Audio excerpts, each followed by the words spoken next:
Hey, let's talk today about all the factors you need to consider when you pick a bolt for your crossbow. Stay tuned.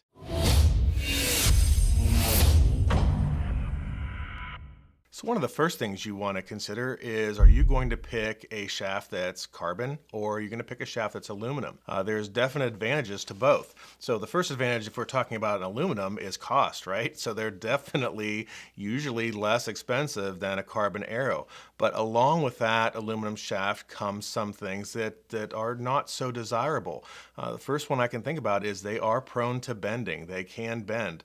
And once they're bent, even if you have an arrow straightener, it is tough to really get them back in line to a point where they continue to be highly accurate in some of these current crossbow platforms. These are precise platforms. And what I like to say is, a crossbow is nothing more than a single shot rifle that shoots an arrow. That's all it is. This is a precision piece of equipment, and it doesn't matter if you're shooting one of the new best of the best and 450 plus feet per second, or if you have a crossbow from the olden days that's only shooting 300 feet per second. It is still a piece of equipment that requires you to have a precision bolt. And so when we talk about aluminum, one of the biggest negatives for me has always been that they can bend. And a lot of times, especially in a hunting scenario, it's one and done for that bolt.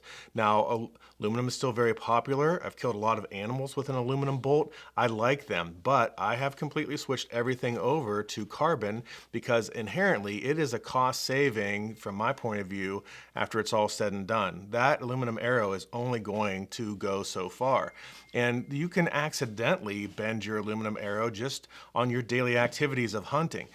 Let's face it, a lot of the quiver setups on whatever crossbow platform aren't the best. So you'll see quiver mounts that are across the front and down the side. And what happens is when you lay this piece of equipment down, you are putting pressure directly on that arrow. And if you happen to do that over a log or a rock, you could bend an aluminum bolt. So it's just something to consider. The other negative aspect when you look at aluminum is since they are and can be so much lighter, they inherently can cause more noise and more stress on your limbs when you're shooting something that is a little bit lighter. So that is something to take into consideration. Now, when we look into carbon, it has some great advantages, but it also has some disadvantages as well.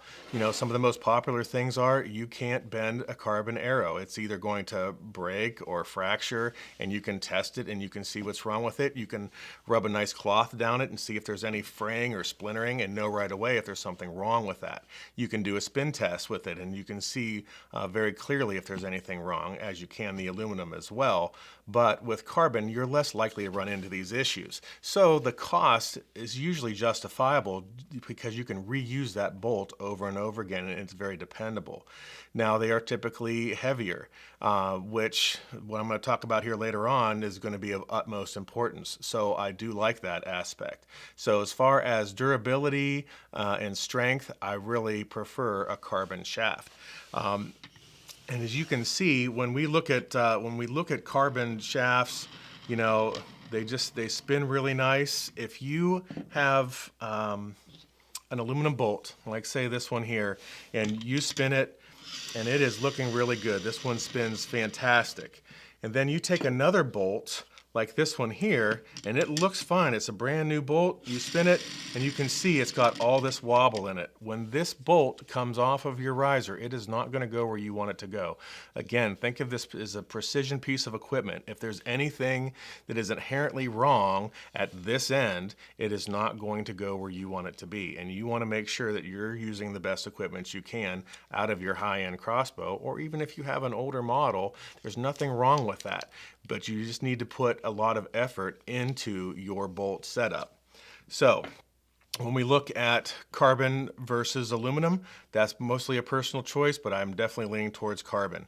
Also, nocks are a consideration. You really have to pay attention to what your manufacturer is suggesting for a nock.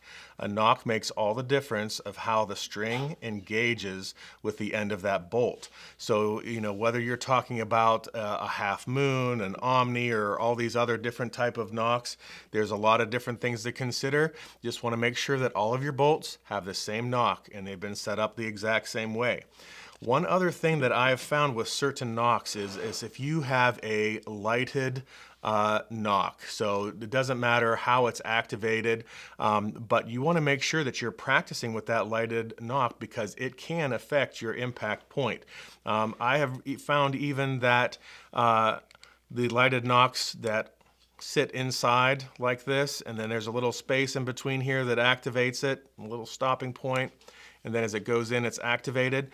I have found definitely differences, slight differences in just how that distance is where the battery is actually back towards the nock because of that little space than it is down towards the broadhead end of the bolt. So I know that's cutting hairs, but it has made slight differences. So it's something you may want to consider when you're choosing your lighted nock. But again, nocks, manufacturer specific, very important.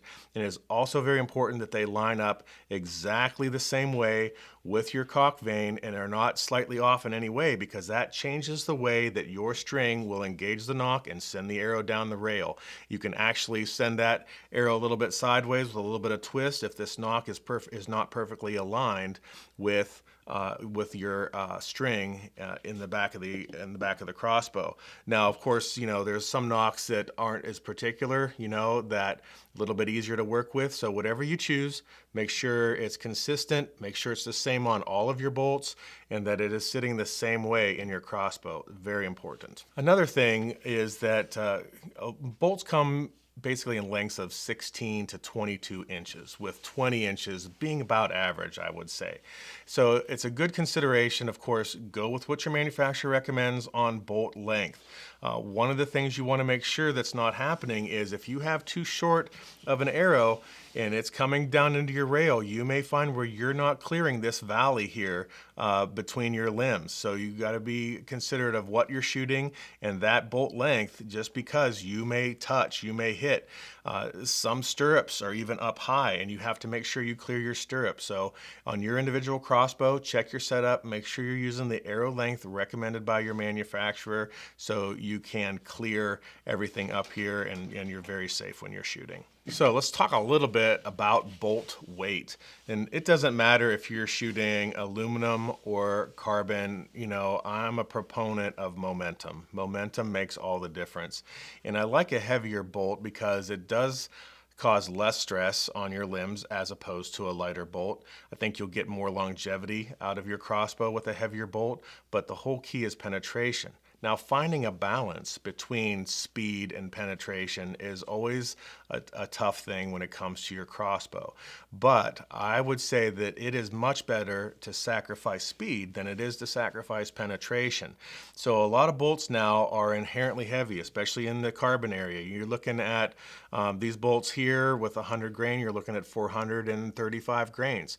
And I really like that weight. Now, I step up on the broadhead end, and we'll have another video on that coming up in a little while, where I like to have a little bit of FOC up front on my crossbow bolts. I like to go with a heavier broadhead. In fact, you'll see that some manufacturers of crossbows, like Excalibur, they recommend 150 grain broadheads. I think that's excellent. So that'll help, they've already set that up in their parameters for accuracy, but for penetration, it'll make a world of difference, especially combined with a heavier bolt. Now, again, this is just like your compound shooters. You got to be careful. There's some balance there. You don't want to be so heavy as that you're really dropping off like a rock and sacrificing a lot of speed. So you have to be careful there. Again, look at your crossbows, the manufacturer's recommendation. There are a lot of awesome custom bolt manufacturers out there that can customize some great stuff for your setup. There's also some factory gear that is perfectly fine and great and consistent, and it's expensive because it's made right. But you want to check your equipment. You want to make sure that the fletching is perfect and there's no beads of glue and that there's no heavy spots where your insert was inserted and beads of glue in that area. You want everything to be consistent, because consistency is the key to proper flight time after time out of your crossbow. If you're getting an errant flight out of one bolt, generally there is something wrong with that one bolt, especially if you're shooting off a bench. So you want to be very picky about this part of setting up your crossbow.